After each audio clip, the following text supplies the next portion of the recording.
All right, so we're back again, and today we're going to be talking about endurance, right? So, to start off with a definition, it's the ability to sustain a prolonged, stressful effort or activity. So, it's this ability to sustain this prolonged or stressful effort or activity. And when you start hearing endurance in sports, I mean, we start talking about overtimes, extra innings. You start talking about people who run like marathons and stuff like that. And I just want to start with you, man. And Yeah. as it relates to endurance, what is something that you can encourage everybody with today? Yeah, for me, it's always going to go more towards the mental aspect side of things. Obviously, physically, making sure you're conditioned is always going to allow you to perform a lot better in a game. Our mindsets shift when we're tired. Yeah. A lot of times we want to give up when we're tired. So what you want to do is train at that level of when you're tired, prove to your body that you can operate at this level, and then now we can practice. Yeah. And so with that, but then mental side of things, like when I think endurance, I think of my brother, and what he had to endure during his college years. He actually had a decent professional career, and you would think that he had a great college career, but he actually had his career was probably, if we tally up all of our careers and we all played college ball, his was probably the worst. Right, and I hate that word, but it's just the way that it worked out. But Yeah. his post after college was the best, right? And I always wonder why. But as I evaluated, I think I understand why now. Just to give some perspective, great player out of high school, right? Goes to U of A, played as a true freshman. He's going both ways. Yep, I remember that. And then out of I want to say the next year ends up. I don't know what ended up happening. Some coach stuff, and he just stopped seeing the field. Yeah. Right. And it wasn't like he wasn't good. He was the best player on the team. And I don't want to sound like that because he's my brother, but go look up BJ Denard on Yeah. YouTube, and Oh, yeah. he will show you in his highlight why he was the best. Right. But that's not part of the story. What was going on during that time, and mind you, he was the man, true freshman, and everybody knows if you're a true freshman playing both ways like that, you're probably the guy. Everybody sees the Yeah. Trevor kid from Colorado, Yeah. and how much love he's getting. Just imagine that he doesn't see the field ever again. Travis Hunter. Yep. Yep, Travis Hunter. And so just imagine he never sees the field again. Yeah. And you really don't know why. That's right? a head scratcher. Major head scratcher, right?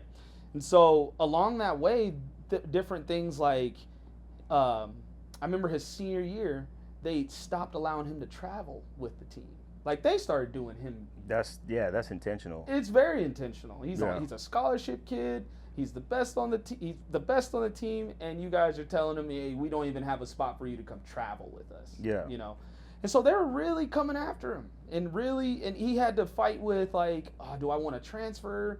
And that was a thought that came into his head. The only reason why he didn't transfer is because I believe he had foresight. Right? He noticed how many scouts were coming to practice, and he noticed how many of his teammates were getting licked out for the league, and he just thought, you know what?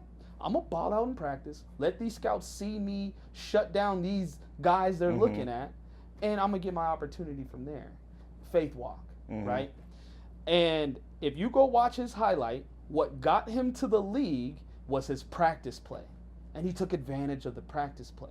He literally is sitting there. I know I'm not going to play. I know these coaches don't like me. I'm never going to play. I'm not going to travel. I'm never going to get game reps. And he still endured that process and was like, you know what? I'm going to just make my money in practice. And I know there's a lot of people out there, I'm sure you know, who would think I'm going to make my money in practice? Yeah. Especially not nowadays. Everybody's going to transfer, right? But he decided to endure. He decided, and he had that foresight. He had that strategy in his head.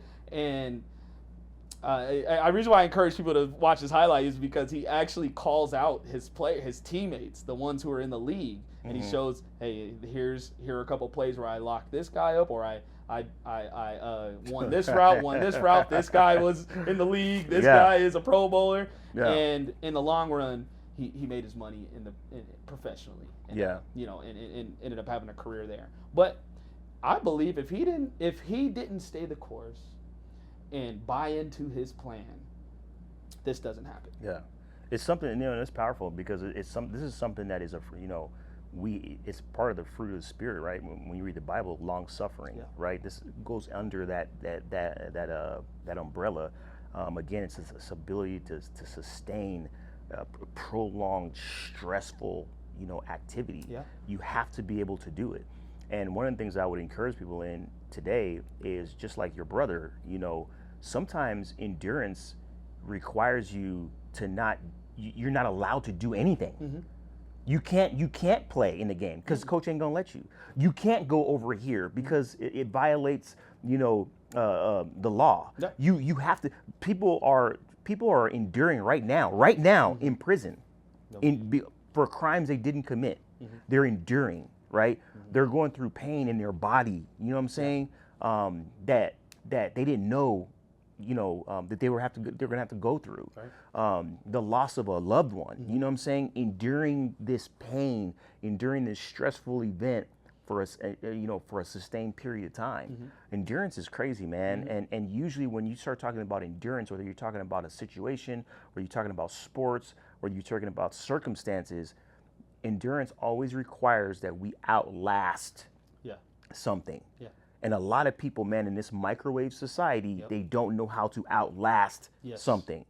You know Yes. what I'm saying? It's like, average individual can only look at or focus on an inanimate object for 8 seconds Yep.